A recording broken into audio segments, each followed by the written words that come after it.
हकीकी प्रॉब्लम है, असल प्रॉब्लम है वो ये है कि जावेद साहब के पास कॉन्सेप्ट ऑफ गॉड क्लियर नहीं है। इन्होंने कहा कि कायनात से पहले खुदा तो था, तब भी तो टाइम होगा। ये टाइम कायनात का हिस्सा है। हम खुदा उस खुदा को मानते हैं, नेसेसरी बीइंग का टाइमलेस होना ज़रूरी है, चूंकि वो टाइम का क्रिएटर है। जब उसने टाइम को क्रिएट किया तो वो खुद टाइम पे कैसे होगा? उसने जब स्पेस को क्रिएट किया तो खुद स्पेस में कैसे होगा?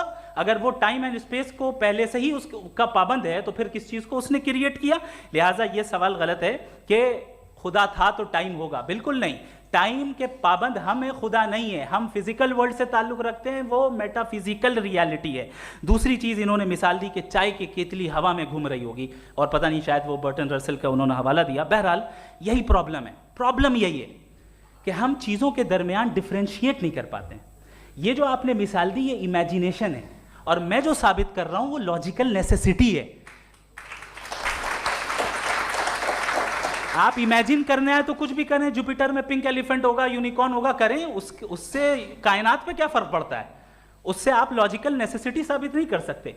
मैं तो उस प्राइम कॉज की बात कर रहा हूं, उस नेसेसरी बीइंग की बात कर रहा हूं जिसके बगैर इस कायनात का एग्जिस्टेंस मुमकिन नहीं है। दूसरी चीज, मजहब को साइंस चैलेंज करती है वगैरह वगैरह, ये हमारा टॉपिक ही नहीं है। मैं इस पर बात करूंगा तो फिर मेरा वक्त चला जाएगा। मजहब के ऊपर चूंकि हमारी डिस्कशन नहीं है, साइंस को मजहब और बिलखुसूस मैं और हमारा वर्ल्ड व्यू कम अज़ कम साइंस को पीछे नहीं करता है, साइंटिज्म की मजम्मत करता है। इसकी वजाहत मैंने पहले कर दी। दूसरी चीज़ इन्होंने कहा वर्ल्ड का नक्शा लीजिए, वर्ल्ड मैप लीजिए, दो अलग अलग जगह की। हज़रत मैंने ये होमवर्क किया था, और मैंने मिडिल ईस्ट का एक नक्शा लिया और यूरोप का एक नक्शा लिया। ये मजहबी इलाका और ये लिबरल और एथीस्ट इलाका। मुझे पता चला कि सबसे ज़्यादा रेप केसेस जो हैं वहाँ पर हैं।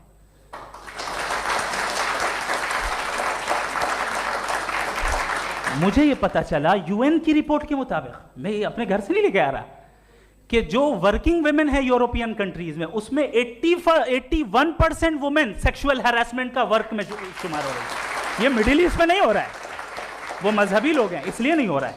दूसरी चीज, आपने ये कहा कि मजहबी आदमी का अच्छा होना हमारे अच्छे होने से बहुत मुश्किल है, बहुत मुश्किल है। तो इसका मतलब यह है कि गॉड के अलावा आपके पास अच्छे और बुरे का कोई स्टैंडर्ड है। मैं चाहूंगा कि कन्वर्सेशनल स्टाइल वाली डिस्कशन और सेगमेंट पे इसी पे बात कर लेते हैं। Thank you very much.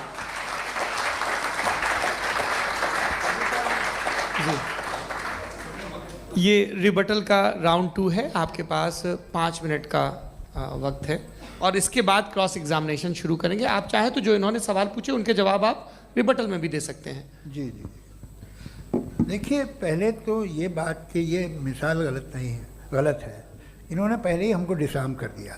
कह लिया अकल से मामला सॉल्व नहीं हो सकता, लॉजिक से आप पहुंच नहीं सकते। ये एक मेटाफिजिकल चीज़ है। मेटाफिजिकल अजीब सा लफ्ज़ है, ठीक से किसी को माने नहीं मालूम इसके, तो ऐसा लगता है कुछ बड़ी चीज़ है। अरे भाई, क्या होता है मेटाफिजिकल? बताओ, खड़ी हो। ये एक लफ्ज़ है जो कहीं भी इस्तेमाल हो जाता है। जब आप एक बात कर रहे हैं और आप मुझसे बहस कर रहे हैं तो मुझे मेटाफिजिकल मत बताइए, आप लॉजिकली मुझे प्रूव किए। और अगर लॉजिकली आप नहीं बात करते साहब ये मेटाफिजिकल है, तो फिर हम आप बात क्या कर रहे हैं? मेरा आपका किस ज़बान में कॉन्वर्सेशन होगा? और ये कहना कि वक्त पहले नहीं था, तो फिर क्यों कहते हैं ये हमेशा से और हमेशा रहेगा? हमेशा वक्त है, तो आप कैसे कहते हैं वो हमेशा से है और हमेशा रहेगा? हमेशा का मतलब है कोई वक्त। अगर वक्त ही नहीं है तो हमेशा कैसे? बाहर वो रहेगा। अब मैं ये देखता हूँ, आपने कहा ना कि वहाँ रेप ज़्यादा होते हैं, तो हम एक बात देखते हैं कि ये दुनिया जिस पे वो कादर मुतलक है, जिसकी मर्ज़ी के बगैर पत्ता भी नहीं हिलता, ओमनीपोटेंट है, ये दुनिया चल कैसे रही है? और इस दुनिया का हाल क्या है? 45,000 बच्चे जो 10 साल की उम्र से कम थे वो गाजा में मरे। भूख से काला हांडी में बच्चे मरते हैं और डिप्थेरिया से मरते हैं। डिप्थेरिया अजीब मर्ज है, गले में जाली बनना शुरू होती है, बच्चा नीला हो जाता है, गरीब का बच्चा, इसलिए कि उपास इलाज नहीं। ये कादर मुतलक है, जो चाहे कर दे। इससे आप दुआएं मांगते हैं हमारी, ये काम कर दे वो कर दे, तो इसका मतलब डे टू डे लाइफ में वो इंटरफेयर करता है। और ये देख रहा है वो। अगर वो वाकई भी है फॉर डिस्कशन सेक, तो मैं जब दुनिया देखता हूँ तो मेरे दिल में उसके लिए कोई इज्जत नहीं पैदा होती। ये क्या कर रहे हो तुम पूरे ऑल पावरफुल हो, ओमनीपोटेंट हो, ओमनी प्रेजेंट हो। तुम तो वहाँ गादा में रहे होगे ना, तुम हर जगह हो। तुम देख रहे थे कि बच्चे की कैसे धज्जियाँ उड़ रही, तुम देख रहे थे, और तुम चाहते हो मैं तुम्हारी परस्तिश करूँगा, तुम हो भी। अरे यार, इससे अच्छे तो हमारे चीफ प्राइम मिनिस्टर हैं, कुछ तो ख्याल करते हैं। कमाल है। आप किसकी इबादत कर रहे हैं? अगर वो है भी, ये दुनिया नाइंसाफी से, जुल्म से, जबर से, तशद्दुद से भरी हुई। और आप ये मत कहिएगा कि वो देख रहा है और वो बताएगा एक दिन। अगर वो देख रहा है और इंटरफेयर नहीं करता तो आप दुआ क्यों मांगते? आप कहते हैं मेरा ये काम करा दे, इसके मतलब है वो दखल दे सकता है, वो आपको नौकरी दिलवा सकता है, भले दूसरे आदमी को न मिले, मगर आपका काम कर देगा चूंकि आपने दुआ मांगी है। तो जब वो आपको नौकरी दिला सकता है, लड़की की शादी कर सकता है, बेटे को ग्रीन कार्ड दिलवा सकता है, तो कम से कम ये जो मर रहे हैं बच्चे, इनको रोक दे, कुछ तो करे। मुझे तो दुनिया में, इस दुनिया का कोई मालिक है, इसका ओमनीपोटेंट कोई रूलर है, और ये दुनिया ऐसी चल रही है। मैं तो चाहूँगा कि भाई ना हो, अगर हो तो बड़ी शर्मिंदगी की बात है। Design the perfect voice for your brand. शुक्रिया।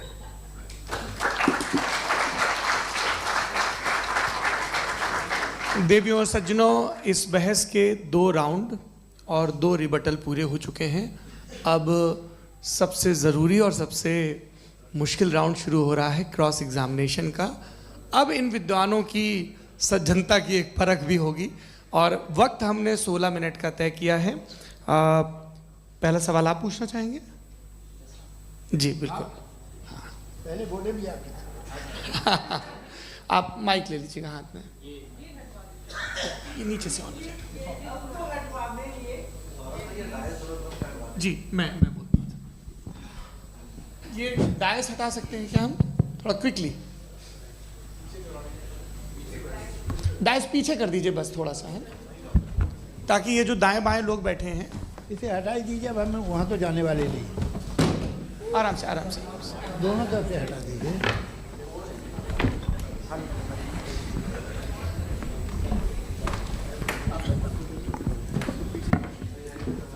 इस बीच आप लोग भी अपने अपने सवाल तैयार कर लें। ये ध्यान रखेंगे कि मैं यहाँ से सवाल लूँगा, आप लोगों को अपना हाथ ऊपर करना है, अपना नाम बताना है, और अधिकतम 3 वाक्यों में अपना सवाल पूरा करना है। कई लोग सवाल की जगह भाषण देने लगते हैं, उससे आज बचना है।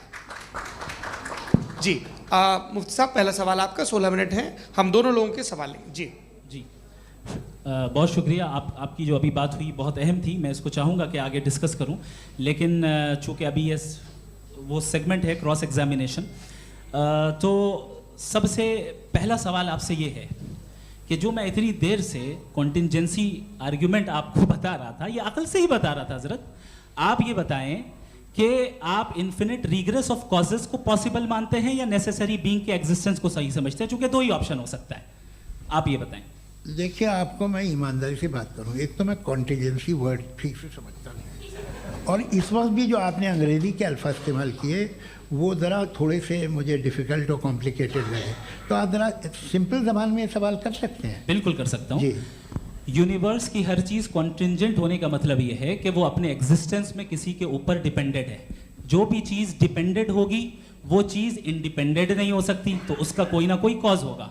तो अब आप क्या समझते हैं कि ये इन्फिनिट रिग्रेस है, यानी कॉज पर कॉज, कॉज पर कॉज, कॉज पर कॉज, और कभी कोई यानी ये एंडलेसली चलता रहा? क्योंकि अगर ऐसा होगा तो हम तो एग्जिस्टेंस में आते ही नहीं। लॉजिकली ये मुत्तफक अलैह चीज़ है, मुत्तफक अलैह अग्रीड अपॉन। ओके,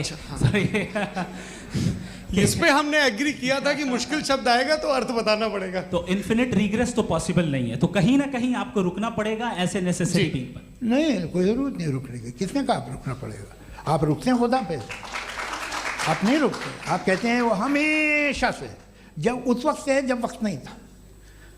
आप कहाँ रुकते हैं कि अब हुआ था वो? आप नहीं कहते। हम क्यों नहीं मान सकते कि यूनिवर्स जो है और बल्कि मल्टीवर्सेस जो है वो हमेशा से हैं, वो बनती हैं, सब बिगड़ती contingent हैं। एक हमारे यहाँ एक चीज़ है ब्लैक होल, वो समेट लेता है वापस, फिर ब्लास्ट होता है, फिर फैल जाता है। और इसमें हमारी तो खैर कोई औकात ही नहीं है इंसान की। एक छोटे से ज़र्रे पे हम 50-60 साल की उम्र रखते हैं, जो करोड़ों अरबों साल की कायनात है उसमें, और पैदा भी नहायत ही बेहुदा वजह से हुए थे। तो इसमें ये सोचना कि इसकी वजूहात और ये क्यों है, ये डिपेंडेंट है, ये हम देख रहे हैं, क्या मालूम। आप सोचिए कि ये जो फैल रही है कायनात, ये कहाँ फैल रही है, ये कहाँ जा रही है, और ये फैल क्यों रही है? अरे बना ली थी तुमने, रुको भैया, हाँ काफ़ी है। ये फैल क्यों रही है? ये और कौन सी कायनात जिसे मैं दूरबीन से देखता हूँ तो 2 बिलियन लाइट ईयर पे है, उससे मेरा कोई वास्ता ही नहीं है। 2 बिलियन ईयर यानी अगर मैं 80,000 माइल्स पर सेकेंड से चलूँ तो 20 करोड़ साल में वहाँ पहुँच जाऊँगा। इसकी ज़रूरत क्या थी? ये दुनिया, ये कायनात तो इंसान अशरफुल मखलूक़ात के लिए बनाई गई ना। तो ये सब ये टर्म समझ में नहीं आया, इसमें कोई ख़ास समझने वाली बात थी भी नहीं। ये जो अल्टीमेट कहा यह जाता है कि ये जो पूरी यूनिवर्स है, ये जो दुनिया है, ये इंसान के लिए बनाई गई। अच्छा, ये सब इंसान के लिए। क्यों साहब, सही है ना? बिल्कुल, लेकिन इसका ये मतलब नहीं कि किसी चीज के पीछे रीजन आपको नहीं पता तो रीजन नहीं है। इसे कहते हैं नहीं, argument from limited perspective। मुझे नहीं पता, लेकिन मेरी जिम्मेदारी नहीं है। वो बिल्कुल सही कहा था उसने, बर्टन रसल ने। आपने उसे मजाक में टाल दिया कि भाई आप एक दावा कर रहे हैं, मैं क्यों कहूँ कि ये गलत है दावा? आप प्रूफ कीजिए, मेरे पे जिम्मेदारी ही नहीं है, मैंने थोड़ी कहा है।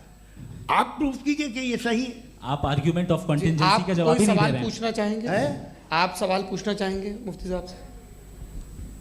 क्योंकि ये क्रॉस एग्जामिनेशन का दौर है। आप जैसे पहले बोल रहे थे फेथ को लेके कुछ। मैं ये पूछना चाहूँगा कि खुदा ने जो भी रेवलेशन किए हैं, एक मज़हब के नहीं बहुत से मज़हबों में किए हैं, अलग अलग रेवलेशन है। कहीं कुछ एक बातें हैं, कॉन्ट्रडिक्शन भी है आपस में, कहीं कुछ आप कर सकते हैं, कहीं कुछ नहीं कर सकते। ऐसा नहीं है कि सबकी कोड ऑफ मॉरल एक है। तो ये किस्सा क्या है?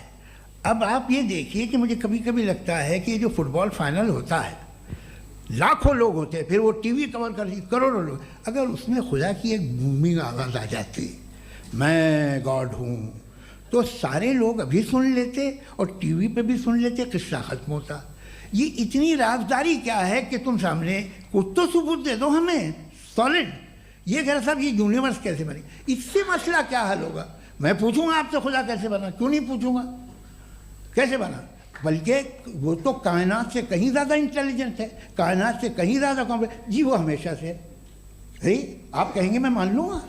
अच्छा, दोयम वो कादिर मुतलक, यानी कादिर मुतलक का मतलब ओमनीपोटेंट, वो जो चाहे कर सकता है। आपको नौकरी दिलवा सकता है, आपकी अच्छी जगह शादी करवा सकता है, आपके पड़ोसी का मुकदमा हरवा सकता है, आपको जिता सकता है, सब काम करता है। थोड़ा सा माइक क्लोज जी। वो इस दुनिया को चला कैसे रहा है? ये दुनिया कैसे चल रही है? आपको इस पर हैरत नहीं होती? या क़यामत के बाद कभी एक जस्टिस होगा, जब ये बच्चा मर चुका होगा जिसकी धज्जियाँ उड़ गई बम से, इसको इंसाफ मिलेगा तब? अच्छा, अब जवाब दूं? हाँ दीजिए। मैं वही इसीलिए आप ही तरफ आता। सबसे पहले आपने रेवलेशन और स्क्रिप्चर्स की बात की, इस पे मैं बात कर सकता हूं लेकिन आज नहीं करूंगा चूंकि वक्त कम है, कभी और इस पे डिस्कस करेंगे। मैं तैयार हूं उस पे भी बात करने के लिए। ये अभी से राउंड 2 की भूमिका तय हो रही है। Does God exist round 2? जी, चूंकि आज गॉड के एग्जिस्टेंस पे बात है तो मैं उसी के रिलेटेड जो है आपके सवालात को एंटरटेन भी करूंगा और मैं भी पूछूंगा। आपने कहा कि आपने साबित ही नहीं किया, जबकि आर्ग्यूमेंट ऑफ कॉन्टिंजेंसी बुनियादी आर्ग्यूमेंट है। आप मुझे कॉन्टिंजेंसी का मतलब बताइए, आपका मतलब क्या कॉन्टिंजेंसी?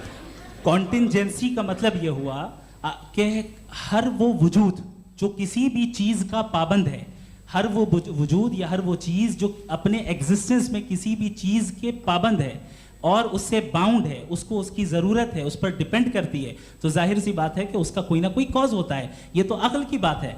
ये आप रीजनिंग की बात करते हैं, मैं वही कर रहा हूं। दूसरी चीज आपने ये बात कही कि इतने बिलियन लाइट ईयर्स दूर है, उसका मेरा क्या लेना देना। फिर मेरे ख्याल से आपको ये नहीं कहना चाहिए I think therefore I am an atheist. आपको सोचना चाहिए, सिर्फ आप एक लिमिटेड दायरे में रहकर नहीं सोचें बल्कि बाहर निकलकर सोचें।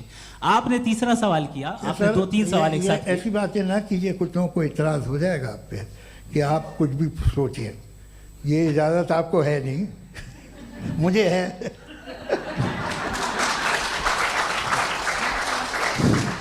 जी, आपने प्रॉब्लम ऑफ इविल के ताल्लुक से सवाल किया और बार बार आप एक लफ्ज रिपीट कर रहे हैं कि ओमनीपोटेंट गॉड है, ऑल पावरफुल गॉड है। यही तो दरअसल समझना है कि गॉड का कॉन्सेप्ट क्या है। प्रॉब्लम ऑफ इविल जो है, प्रॉब्लम ऑफ इविल दर हकीकत 2 असम्पशंस पर कायम है। अगर आप इन 2 असम्पशंस को समझ जाएं तो ये प्रॉब्लम नहीं रहेगी, आर्ग्यूमेंट आपको समझ में आ जाएगी कि ये कोलैप्स कर जाता है।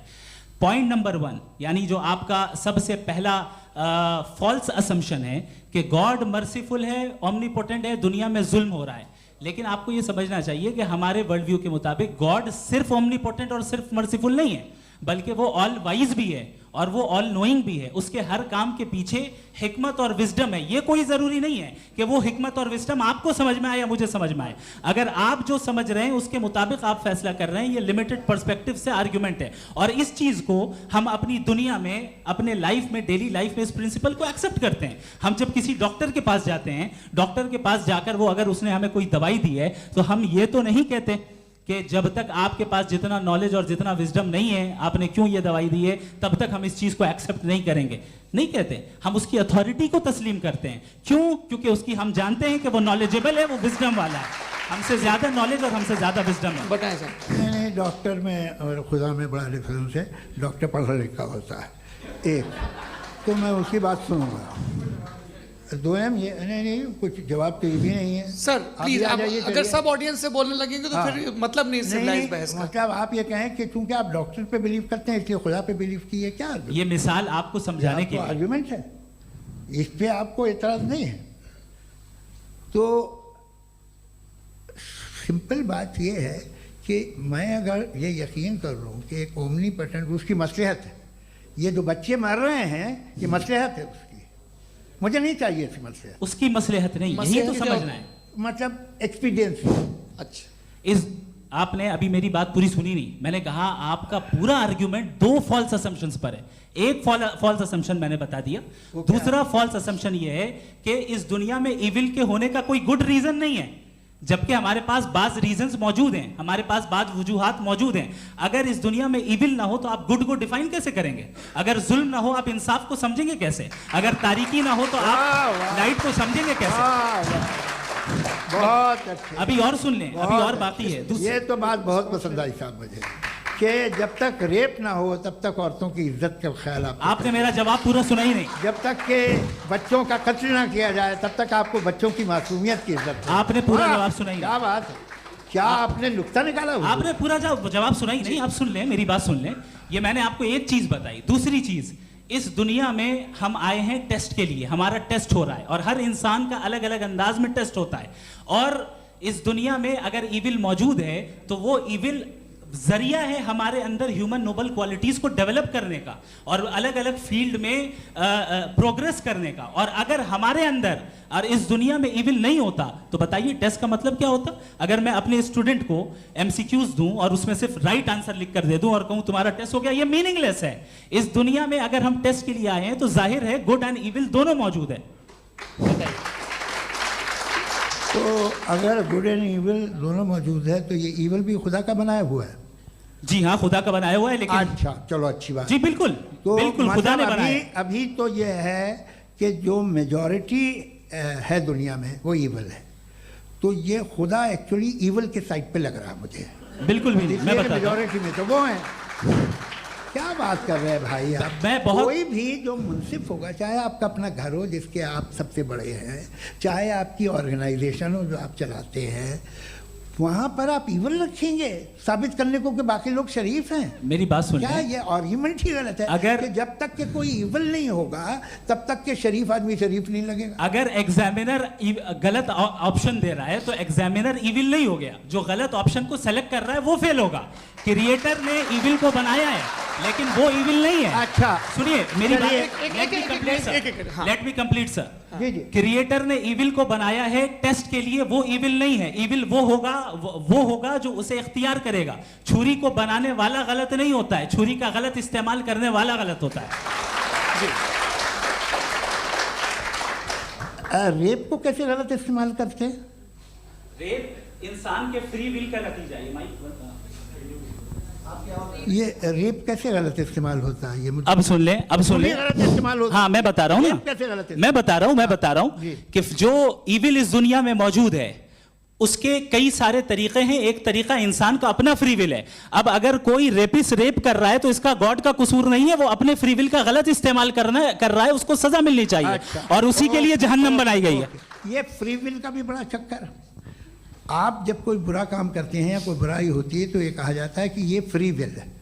7 billion free wills are moving on this planet. 7 billion free will. और एक आदमी अपनी फ्री विल से मुझे कत्ल कर दे तो मैं खुदा की मर्जी से मरा हूँ कि इसकी फ्री विल की वजह से? मेरी मौत खुदा के हाथ है या ये फ्री विल वाले के हाथ है? खुदा ने फ्री विल का निजाम बनाया है और उस निजाम का गलत इस्तेमाल करके कोई आपको मार रहा है, इस्तेमाल करके मेरा कत्ल कर देता है। अब मेरी मौत का जिम्मेदार कौन है? वो इंसान जिम्मेदार है। वो इंसान। जी। तो ये कहना कि और उसको सजा मिलेगी। तो अब आप आगे चलिए कि ये तय करना कि अल्लाह ही या अल्लाह ने खुदा ही जिंदगी देता है, खुदा ही मौत देता है, ये गलत है। बिल्कुल गलत नहीं है। हाँ, नहीं, निजाम उसी ने बनाया फ्री विल का। निजाम मौत और हयात का उसी ने बनाया। You are contradicting yourself. अभी आपने कहा कि एक आदमी ने फ्री विल से आपको मार दिया, इसमें उसे फ्री विल दी गई थी, उसने गलत इस्तेमाल किया। 7 billion free wills are moving on this planet और आप चाह रहे हैं कि मैं सिर्फ खुदा का ध्यान करूं। ये 7 बिलियन फ्री विल्स को मुझे लुक आफ्टर करना पड़ेगा कि नहीं? ये तो तबाहियां कर रही हैं और तबाहियां ज़्यादा हो रही हैं। बिल्कुल। तो अगर आप बताएं अगर खुदा नहीं है फॉर एग्जाम्पल, तो आप इविल को कैसे डिसाइड करेंगे? यानी how can you define evil objectively without God? देखिए, दुनिया में 2 तरह के जानवर हैं। एक जो अकेले रहते हैं जंगल में और एक जो ग्रुप्स में रहते हैं। ग्रुप में जो भी रहेगा, चाहे वो आपका फाउंडेशन हो, चाहे कोई क्लब हो, चाहे कोई पॉलिटिकल पार्टी हो, चाहे कोई यूनिट हो, उसमें आपको इंटरैक्ट करने के रूल बनाने पड़ेंगे। यानी लोग तय करेंगे। लोग तय करेंगे। अगर लोगों ने ये तय किया कि किसी का रेप करना सही है, आप जस्टिफाई करेंगे? नहीं, आपका फाउंडेशन तो ये हो गया ना कि लोग ही विल डिसाइड करेंगे। नहीं, अरे दुनिया में ऐसे ग्रुप्स हैं जो रेप को जायज़ मानते हैं सर्टन हालात में। मैं डिटेल में नहीं जानूंगा, आप भी जानते हैं। ये जो आईसिस वाले थे, इन्होंने क्या किया था, तो उन्होंने क्या किया उसका खुदा से कोई ताल्लुक नहीं है सर। मैंने सिंपल सवाल किया कि इविल को आप डिफाइन करते कैसे हैं? आइए वापस आइए जी। आप साथ में तभी रह सकते हैं जब कुछ आप ऐसे उसूल डेवलप करें जिसमें हर एक का बेसिक तहफ़्फ़ुज़, हर एक का बेसिक राइट हो और हर एक को कोई आराम मिले। यही तरीक़ा है किसी भी ऑर्गेनाइजेशन जिसमें एक से ज़्यादा लोग हैं और वो ऐसे चलती है ज़िंदगी। उसमें अगर आप गड़बड़ करेंगे तो तबाही होगी, नुकसान होगा, बर्बादियाँ आएंगी। और अगर उसमें आप घर ले लीजिए ना, एक हस्बैंड है, एक वाइफ है, बच्चे हैं, वालदा भी हैं, 2 बहनें भी हैं, एक भाई भी है। अब इसमें कोई निज़ाम आपको चाहिए साथ में रहने का, और एक दूसरे पे भरोसा रहे, एक दूसरे के बहीख्वाह हों, एक दूसरे की मदद करें, ऐसी जिंदगी। सर आपकी बात आ गई। आप ये कह रहे हैं कि लोग डिसाइड करेंगे क्या सही है क्या गलत है, यही है? मेजॉरिटी डिसाइड करेगी क्या सही है क्या गलत है? अरे भाई बिल्कुल। मेजॉरिटी अगर ये कहे कि नाजी जर्मनी के साथ जिस तरह मेजॉरिटी थी कि जेनोसाइड करना सही, आप जस्टिफाई करेंगे? उस वक्त आपका ये सवाल सिर्फ उसके बाद क्लोजिंग। हाँ, उस वक्त प्लेनेट पे जो लोग थे, उनमें कितने लोग हिटलर को सही समझते? अच्छा, प्लेनेट की मेजॉरिटी तय करेगी, सोसाइटी की नहीं। प्लेनेट की मेजॉरिटी गॉड के एग्जिस्टेंस को सही मानती है, आप क्यों नहीं मानते? ये हेलो ये क्रॉस क्वेश्चन का राउंड यहाँ पर समाप्त होता है। और ये बड़ा अच्छा है कि इस तरह से फ्रेगमेंट कर दिया गया है ताकि जो मरकरी ऊपर जा रहा है नीचे जवाब दे दूं। जी। प्लेनेट की ज़्यादातर मेजॉरिटी कुछ दूसरे मजहबों के खुदा को मानती है। आप उन्हें क्यों नहीं, आप तो मेजॉरिटी की बात कर रहे अच्छा, हैं। ये क्लोजिंग majority की बात- आप ये कह रहे हैं इविल और गुड को डिसाइड मेजॉरिटी करेगी, मेजॉरिटी जो कर दे वो सही हो जाएगा। क्लोजिंग इसको जैसा आप ही लोगों ने तय किया है उसी फॉर्मेट को फॉलो कर लेते हैं। हाँ भाई, मैंने तो भले लोगों पे एतबार किया और तब मॉडरेशन तय किया। जी, आपके पास 5 मिनट का वक्त है, क्लोजिंग आर्ग्यूमेंट है, उसके बाद हम ऑडियंस से क्वेश्चन आंसर लेंगे जावेद साहब की क्लोजिंग आर्ग्यूमेंट के बाद। ओके, बहुत शुक्रिया। जी। हमारा जो टॉपिक है डज गॉड एग्जिस्ट, मैं इस पे इतने एकेडमिक तैयारी करके आया था, मुझे था कि मैंने सोचा था कि कई सारे मैं आर्ग्यूमेंट्स दूंगा, लेकिन वक्त की भी किल्लत और जावेद साहब बार बार इधर उधर चले जा रहे थे तो उसको भी थोड़ा एंटरटेन करना पड़ गया।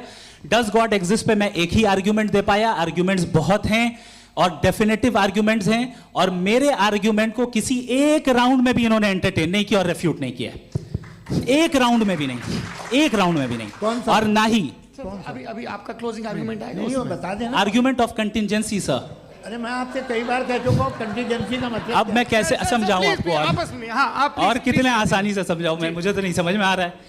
आप अपनी आर्ग्यूमेंट ऑफ कंटीजेंसी उर्दू में बोल सकते हैं। हाँ, आप अपनी बात पूरी कर लें जी। आखिरी 4 मिनट। दूसरी चीज, just a minute please ma'am, can I talk?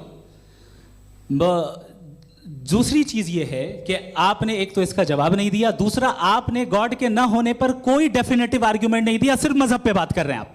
मजहब तो आज हमारा टॉपिक ही नहीं था। आज तो हमारा टॉपिक हो, आप मजहब से ले लेकर आईएस तक चले गए। भाई हमारा क्या ताल्लुक है उससे? We condemn them. और उसका गॉड से क्या ताल्लुक है? अगर कोई गलत काम कर रहा है, किसी ने किसी को कत्ल किया, किसी ने किसी का रेप किया, उसको सजा मिलनी चाहिए। और आपके पास कोई भी rational strong foundation of morality नहीं है। आपने कहा कि मेजॉरिटी तय करेगी सोसाइटी की, वो सही होगा। मैंने कहा हिटलर को फिर आप सही कहेंगे, नहीं, प्लैनेट की सोसाइटी की मेजॉरिटी तय करेगी। तो प्लैनेट की मेजॉरिटी गॉड के एग्जिस्टेंस को मानती है, आप कह रहे हैं ये रिलीजियस है। तो यानी आपके पास कोई स्ट्रॉन्ग फाउंडेशन नहीं है ऑब्जेक्टिव मोरालिटी का। ऑब्जेक्टिव मोरालिटी का अगर कोई फाउंडेशन है तो वो सिर्फ गॉड है, गॉड है, गॉड है। Thank you.